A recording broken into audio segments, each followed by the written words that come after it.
Halo saudara yang terkasih dalam Tuhan kita Yesus Kristus. Shalom. Iya kabar deh? Ape. Baik. Oke, puji Tuhan. Khotbah saya pada pagi ini terambil dari Yakobus pasal 5 ayat 19 sampai ayat 20. Yang berkata demikian, saudara-saudara, jika ada di antara kamu yang menyimpang dari kebenaran dan ada seorang yang membuat dia berbalik, ketahuilah bahwa barang siapa membuat orang berdosa berbalik dari jalannya yang sesat, ia akan menyelamatkan jiwa orang itu dari maut dan menutupi banyak dosa. Tema khotbah yang akan saya berikan pada pagi ini yaitu dipulihkan untuk memulihkan dan melangkah tanpa rasa takut. Oke. Bagaimana supaya kita bisa memulihkan orang lain dan bagaimana kita bisa melakukan tugas dari Tuhan yang amat mulia ini, yaitu melaksanakan amanat agung.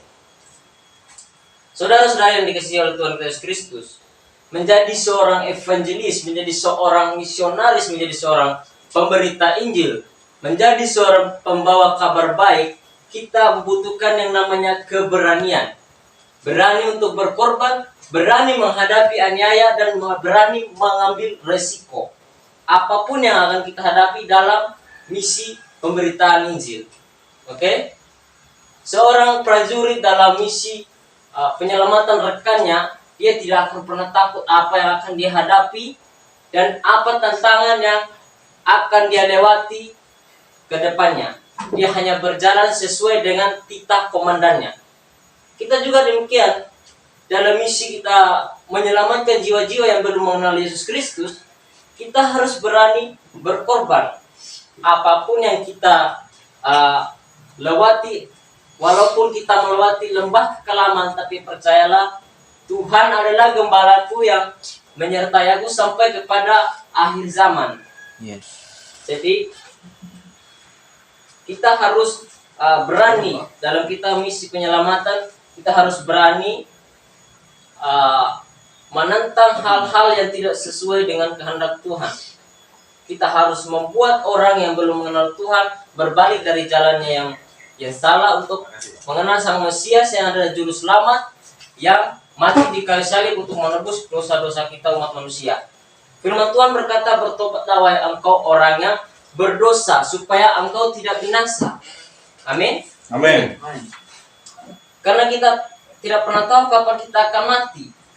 Maka dari itu kita harus perlu waspada. Wahyu 3 ayat 3 berkata, karena itu ingatlah bagaimana engkau telah menerima dan mendengarnya, turutilah itu dan bertobatlah. Karena jikalau engkau tidak berjaga-jaga, aku akan datang seperti pencuri, dan engkau tidak tahu pada waktu manakah aku tiba-tiba datang kepadamu.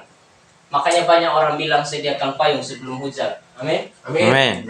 Hidup itu harus jadi berkat juga buat orang lain. Kita tidak boleh egois. Jika kita sudah diselamatkan, kita juga perlu menyelamatkan orang lain. Bagaimana kita dibantu, kita harus bisa membantu. Bagaimana kita ditolong, kita harus bisa menolong. Kita bisa lihat dari cerita Simon waktu itu pas dia didatangi Tuhan Yesus. Dia diberkati oleh Tuhan Yesus. Tuhan menyuruh dia untuk masuk lebih dalam lagi untuk menjala ikan, dan dia menurutinya. Dan saya percaya jika kita berjalan sesuai dengan apa yang Tuhan perintahkan, kita akan mendapatkan semuanya. Maka dari itu Matius 6 ayat 33 berkata, carilah dahulu kerajaan Allah, maka semuanya akan ditambahkan kepadamu. Cari Tuhan dulu, jangan hal dunia dulu, ya kan? Soal berkat materi itu urusannya Tuhan, bukan urusannya kita, ya. Nah, jadi kita harus bisa menyelamatkan juga jiwa-jiwa yang belum mengenal Tuhan. Kita sudah diselamatkan kok, masa kita mau selamat sendiri, ya kan? Tak mungkin. Kenapa kita diselamatkan? Karena Tuhan tidak ingin kita mati dalam keadaan berdosa. Maka dari itu dalam Yesaya 33 ayat 11 berkata demikian, aku tidak berkenan kepada kematian orang fasik, melainkan aku berkenan kepada pertobatan orang fasik dari kelakuannya, supaya ia selamat, ya kan? Dan percayalah saudara, jika kita itu berada dalam Tuhan, kita tidak akan pernah takut dengan apapun yang kita hadapi. Ya, kita tahu kita kecewa, kita tahu kita sedang diproses di tempat ini. Saya percayalah bersama Tuhan kita mampu melewati itu semua. Amin. Amin. Jadi saran dari saya, kita jangan pernah takut apapun yang kita hadapi ke depan dalam misi pemberitaan Injil. Tetap semangat, dan tetap hidup bersama Tuhan Yesus. Sebab saya ingat sekali bahwa pendeta pastor Billy Lantang berkata, orang yang jika hidup satu perahu dengan Tuhan Yesus dengan orang yang berada di tepi pantai, mana yang kamu pilih? Mau di perahu yang dihadapi badai atau mau di tepi pantai yang berada dalam zona aman? Tentu saja kita pilih yang ada Yesusnya, ya kan? Yes. Sekalipun kita menghadapi badai. Yes. Amin untuk firman Tuhan. Thank you. Sip.